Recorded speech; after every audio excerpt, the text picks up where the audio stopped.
Welcome back to my channel. आज की video में जैसे कि मैंने आपको बोला था कि हम एक कंसेप्ट डिस्कस करने वाले हैं which is Sharpe ratio, Treynor ratio and Jensen's alpha. अब ये कंसेप्ट ना हमारा पोर्टफोलियो में भी आता है और म्यूचुअल फंड में भी आता है, तो मैंने सोचा कि इसके लिए एक अलग वीडियो बना दी जाए ताकि आप लोग को, आप जो भी चैप्टर कर रहे हो उसमें अगर आपको ये कंसेप्ट को रेफर करना है तो आप इस वीडियो को देख के कर सकते हो। तो इस वीडियो में हम लोग उसके बारे में डिस्कस करेंगे, उन कंसेप्ट के बारे में डिस्कस करेंगे और उसके बाद हम उसके 3-4 क्वेश्चन करेंगे।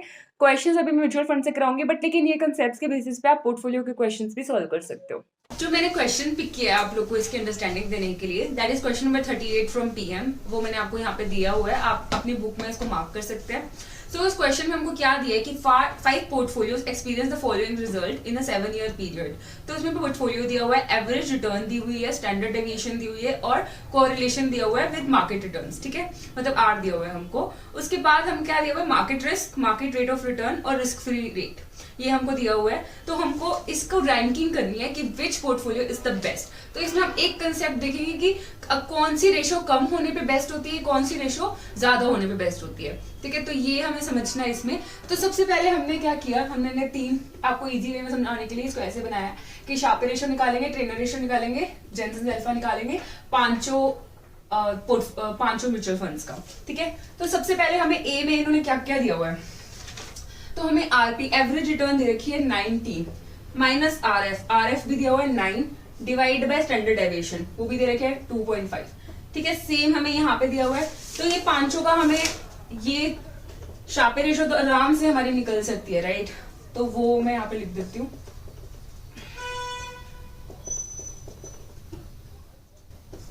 टू और ये आएगा 117.1 माइनस 9, ये 17.5 है, डिवाइड बाय 1.8।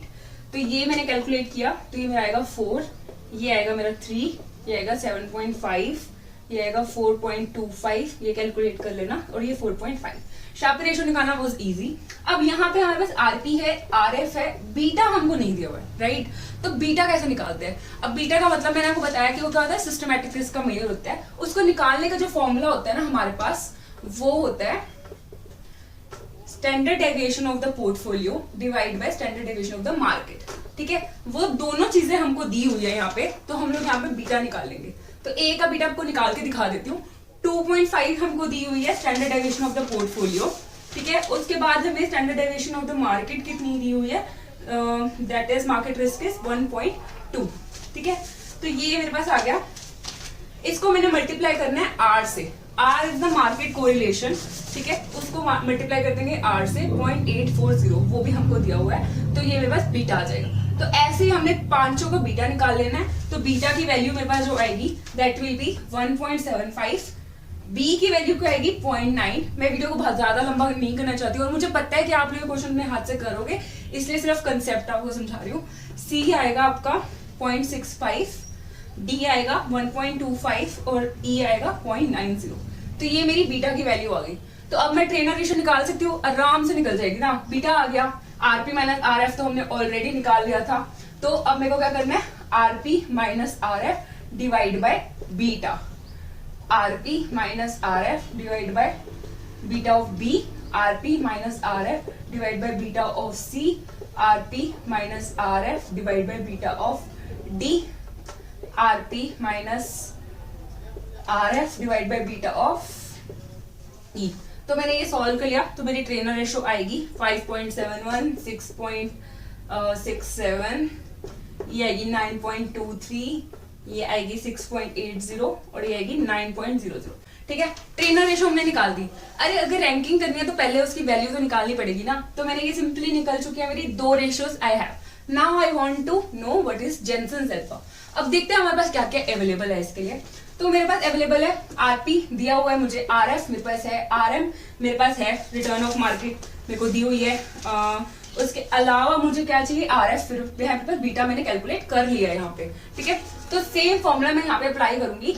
आरपी मेरे पास 19 है, इसमें मैंने माइनस किया आरएफ। आरएफ कितना था मेरा, आरएफ है 9 प्लस आरएम कितना दिया हुआ है, return of the market 14 minus 9 into beta 1.75। तो इस तरीके से मैं ये सारे पांचों के अपने कैलकुलेट कर लूंगी। तो मेरे पास जेनसेंस अल्फा का अमाउंट आ जाएगा। ठीक है, सिंपल है, और तो इसका मेरे पास आएगा 1.25, सिंपली कैलकुलेट कर लेना 1.5, ठीक है, मार्कर सेम यूज करते ताकि आप लोगों को कंफ्यूजन ना हो। 2.75, 2.25 और ये 3.60। तो ये मेरे पास कैलकुलेट हो गया तीनों रेशियोज। समझ में आ गया यहाँ तक कि मतलब शार्पर रेशियो हमने इस फॉर्मूला से निकाली, यहाँ पे हमें सब कुछ दिया हुआ था। ट्रेनर रेशियो में हमें बीटा निकालना था, मैंने बीटा निकाल दिया। जेनसेन अल्फा में मेरे पास सब कुछ था। अब हमें निकालना है, अब हमें देनी है रैंकिंग कि कौन सा रिटर्न मेरे पास बेटर है। अब देखो, अब इसका फॉर्मूला क्या था शार्पर रेशियो का? शार्पर रेशियो का फॉर्मूला था the reward which is per unit of risk, ठीक है। तो मेरे पास per unit of risk reward कितना आ रहा है 4, ये 3, तो ये 7.5। तो इसमें क्या होगा, जितना ज्यादा मेरा रिवॉर्ड होगा पर यूनिट ऑफ रिस्क वही बेटर होगा ना। तो मेरे को सबसे ज्यादा क्या करना है, मुझे सबसे ज्यादा रिटर्न जो दे रहा है ना पर यूनिट ऑफ रिस्क, वो मेरा सबसे बेस्ट इन्वेस्टमेंट होगी, ठीक है। तो यहाँ पे सबसे ज्यादा किस में आ रहा है? सी में आ रहा है, तो हम उसको रैंकिंग देंगे फर्स्ट। उसके बाद मेरे पास सेकंड नंबर पे क्या आ रहा है? ई, उसको मैंने रैंकिंग दे दी सेकंड। अब मैं किसको रैंकिंग दूंगी? डी को। डी की आ गई थर्ड, ए की आ गई फोर्थ और बी की आ गई फिफ्थ। तो this is the ranking as per the sharper ratio, ठीक है। ये तो सिंपल था। Same with Treynor ratios, Treynor ratio में भी सेम फॉर्मूला चलेगा, राइट। बिकॉज जितनी मेरी रिटर्न ज्यादा होगी उतनी इन्वेस्टमेंट बेटर होगी ना मेरे लिए। और मैं यहाँ पे रिस्क को भी कंसिडर कर रही हूँ, तो रिस्क को कंसिडर करने के बाद भी मेरी रिटर्न ज्यादा कौन सा पोर्टफोलियो दे रहा है वो मुझे सबसे बेस्ट लगेगा। तो यहाँ पे सबसे ज्यादा कौन दे रहा है? सेम सी। सी मैंने फर्स्ट रैंकिंग दे दी, ई को मैंने सेकंड रैंक दे दिया, डी को मैंने थर्ड रैंक दे दिया, बी को मैंने फोर्थ रैंक दे दिया और ए को मैंने फिफ्थ रैंक दे दिया, ठीक है।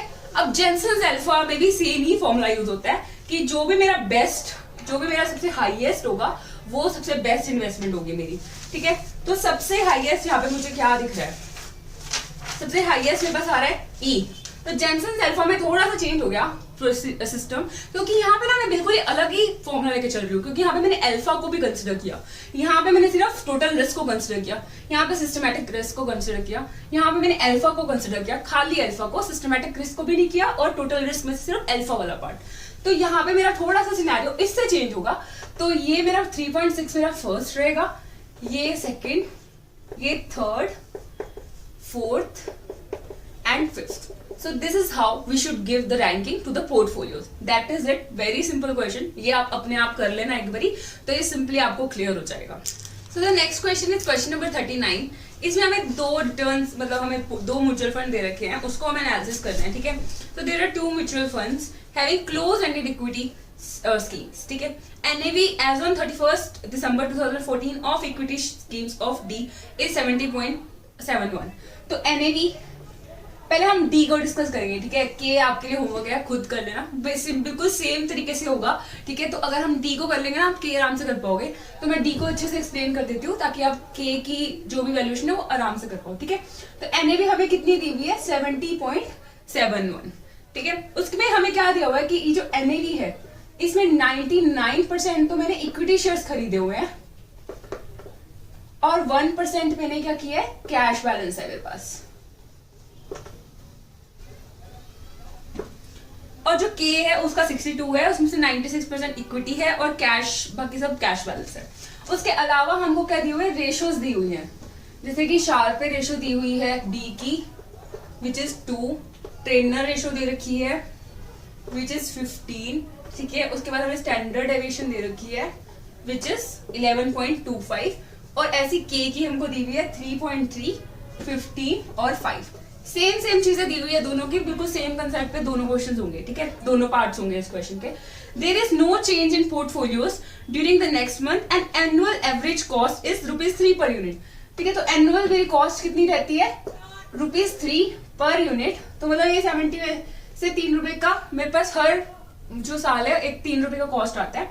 If the share market goes down by 5% with in a month, तो शेयर मार्केट अगर 5% गिर जाए, ठीक है, तो मेरे एनएवी पे क्या इफेक्ट होगा in both the mutual funds, ठीक है, वो हमें निकालना है।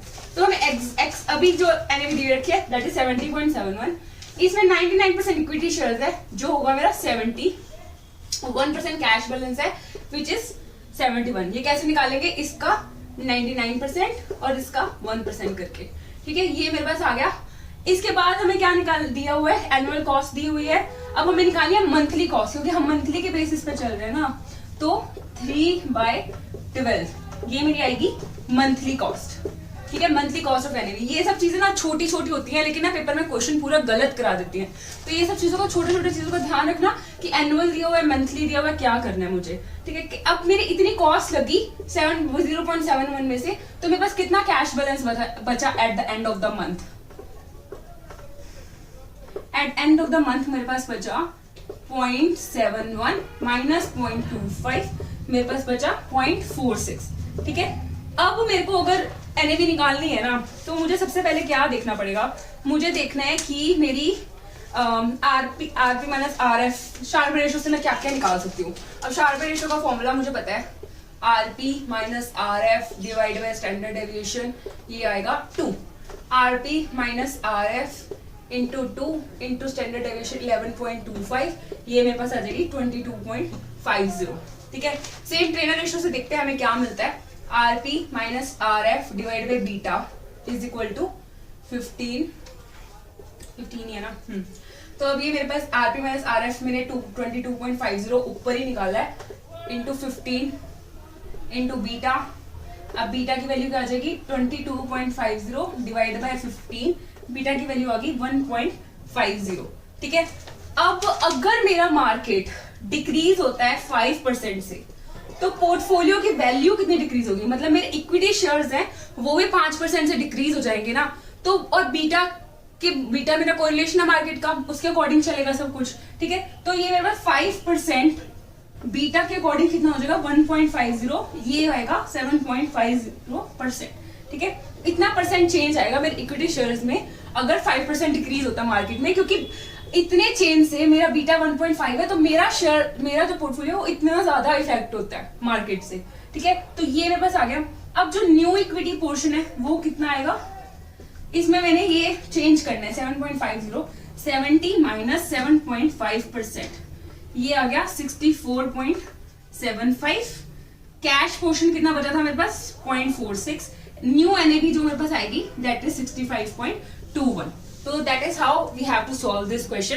अगर आपको कुछ भी डाउट है किसी भी क्वेश्चन में, दोनों में से, या फिर कोई भी क्वेश्चन इस कंसेप्ट से रिलेटेड करते हो, तो आप मुझे सेंड कर सकते हो और I will reply back to you. आप मेरी मेल आईडी पे भी मुझे मैसेज कर सकते हो, या फिर आप मुझे टेलीग्राम चैनल पे मेरे मैसेज कर सकते हो, जिसका लिंक मैंने डिस्क्रिप्शन में दिया हुआ है। So that is all for this video. अगली वीडियो में मैं आपको और क्वेश्चंस और कुछ कंसेप्ट्स कराऊंगी म्यूचुअल फंड्स के, और फिर हम नए चैप्टर भी स्टार्ट करने वाले हैं। तब तक के लिए stay tuned and please subscribe to my channel and share with your friends. Thank you.